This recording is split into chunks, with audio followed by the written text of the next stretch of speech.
Tropical storm एरन कहते भी hurricane का रूप अख्तियार कर चुका है। अटलांटिक ओशन के उत्ते ਜਿਹੜਾ ਚੱਕਰਵਾਤ ਆ ਉਹ ਬਣ ਰਿਹਾ ਸੀਗਾ ਤੇ ਉਹ ਲਗਾਤਾਰ ਸ਼ਕਤੀ ਜਿਹੜੀ ਉਸਦੀ ਕਹਿ ਸਕਦੇ ਆ ਵੀ ਪਾਵਰ ਆ એનર્ਜੀ ਆ ਉਸਦੀ ਵੱਧ ਰਹੀ ਸੀ।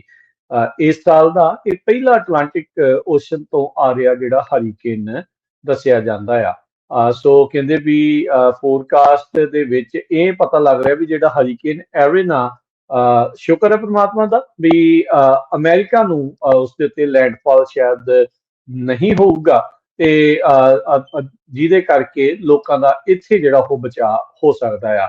ਪਰ Virgin Islands, Guadeloupe, Saint Martin, Saint Barts ਤੇ ਹੋਰ ਜਿਹੜੇ ਆਈਲੈਂਡਸ ਆ, ਲੀਵਰਡਸ ਸਟ੍ਰੈਚ ਜਿਸ ਨੂੰ ਆਖਿਆ ਜਾਂਦਾ ਆ, ਉਸ ਦੇ ਬਹੁਤ ਹੀ ਨਜ਼ਦੀਕ ਲੰਘੇਗਾ, ਜਿਸ ਕਰਕੇ ਉੱਥੇ ਕਾਫੀ ਜ਼ਿਆਦਾ ਨੁਕਸਾਨ ਹੋਣ ਦੀ ਸੰਭਾਵਨਾ ਜਿਹੜੀ ਉਹ ਜਤਾਈ ਜਾ ਰਹੀ ਆ। ਹੋਪਫੁਲੀ ਉਹ ਵੀ ਆਈਲੈਂਡ ਜਿਹੜੇ ਆ ਉਹਨਾਂ ਦਾ ਬਚਾਅ ਹੀ ਜਿਹੜਾ ਉਹ ਰਵੇ। ਹਾਲ ਦੀ ਘੜੀ ਇਹ ਜਿਹੜਾ ਪਹਿਲਾ ਹਰੀਕੇਨ ਅਟਲਾਂਟਿਕ ਓਸ਼ਨ ਦੇ ਵਿੱਚ ਉਹ ਦੱਸਿਆ ਜਿਹੜਾ ਉਹ ਜਾ ਰਿਹਾ ਆ ਤੇ ਲੈਂਡਫਾਲ ਹੋਣ ਦੀ ਸੰਭਾਵਨਾ ਇਸ ਦੀ ਨਹੀਂ ਜਿਹੜੀ ਉਹ ਦੱਸੀ ਗਈ, ਜੋ ਕਿ ਇੱਕ ਚੰਗੀ ਗੱਲ ਹੈਗੀ ਆ।